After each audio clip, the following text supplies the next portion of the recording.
একজন শ্রমিককে দক্ষ করে পাঠানো প্রবাসী কল্যাণ মন্ত্রণালয়ের কাজ। নির্মাণ শ্রমিক এখান থেকে আছে, আর কিছু পোর্টে কাজ করে, তারা অত্যন্ত ভালো আছে, অত্যন্ত ভালো আছে সিঙ্গাপুরে। তহবিলটার ব্যাপারে শুনলাম, প্রেজেন্টেশনে শুনলাম, তখন কথা উঠেছিল যে শ্রমিক কল্যাণ তহবিল থেকে কারা কারা সাহায্য সহযোগিতা পেতে পারে। এবং আমার চেয়ে বেশি তৎপর হলেন শফিক। আজকে থাকার কথা ছিল, আজকে একটা প্রোগ্রাম আছে বলে উনি চলে গেছেন।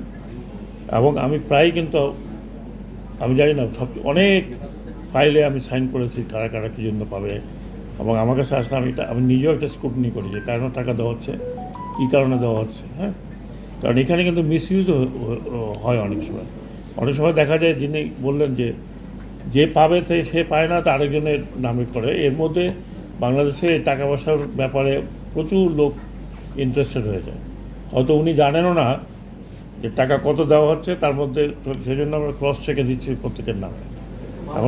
এখন ক্রস চেকে দিলাম, এখন আপনি যদি আবার বলেন তো প্রমিস করে থাকেন ভাই আপনি আমার তদবির করেছেন, এই জন্য আপনাকে আমি 2%, 3%, 5% দিলাম, এটা তো আমি বন্ধ করতে পারবো না। বিদেশি বিষয়টা যেটা আপনি বলেন, আমি জানি না কে আপনাকে বলছে যে এটা শ্রম মন্ত্রণালয়ের কাজ। শ্রম মন্ত্রণালয়ের কাজ না, কারণ পুরাটাই কিন্তু বিদেশি কল্যাণ, প্রবাসী কল্যাণ বিষয়। তারা আলাদা একসময় শ্রমিক এটা ছিল, ওনারা নিয়ে গেছেন এখানে। সব মশার বিরুদ্ধে সুরক্ষা দিতে এলো বসুন্ধরা এক্সট্রিম অ্যারোসল, মশার বিরুদ্ধে এক্সট্রিম সুরক্ষা নিয়ে গেছেন। এখন পুরোটা জিনিস কী হয়, যখনই কেউ বিপদে পড়ে তখন আমাদের তো টেন্ডেন্সি হলো আরেকজনের গাড়ি চাপায়। আমি বললাম ভাই এটা তো আমি জানি না, এটা শ্রম মন্ত্রণালয় জানে। আপনি শ্রম মন্ত্রণালয় গেলেন, ও বলে আমি তো জানি না, এটা তো তার কাজ। অ্যাকচুয়ালি একজন শ্রমিককে দক্ষ করে পাঠানো প্রবাসী কল্যাণ মন্ত্রণালয়ের কাজ, কারণ ওনারা এদেরকে ট্রেনিং করেন, ওনারা ওনাদেরকে পাঠান কী বয়েসেল আছে কী আছে সেগুলোর মাধ্যমে।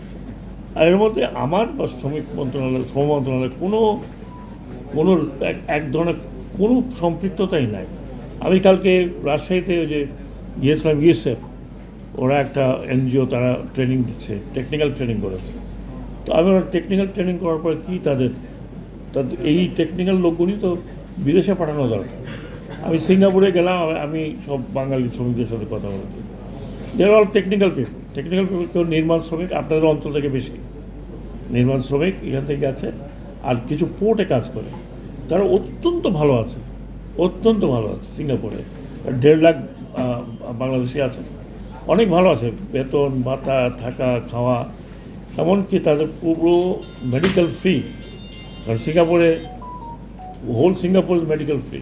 তো তারা আমাকে বললো স্যার এখানে যে কোনো হাসপাতালে আমরা ভর্তি হতে পারি, মেডিকেল ফ্রি, গভর্নমেন্ট করে, কিন্তু ওখানে দরকার হলো টেকনিক্যাল লোক যারা কাজ জানে।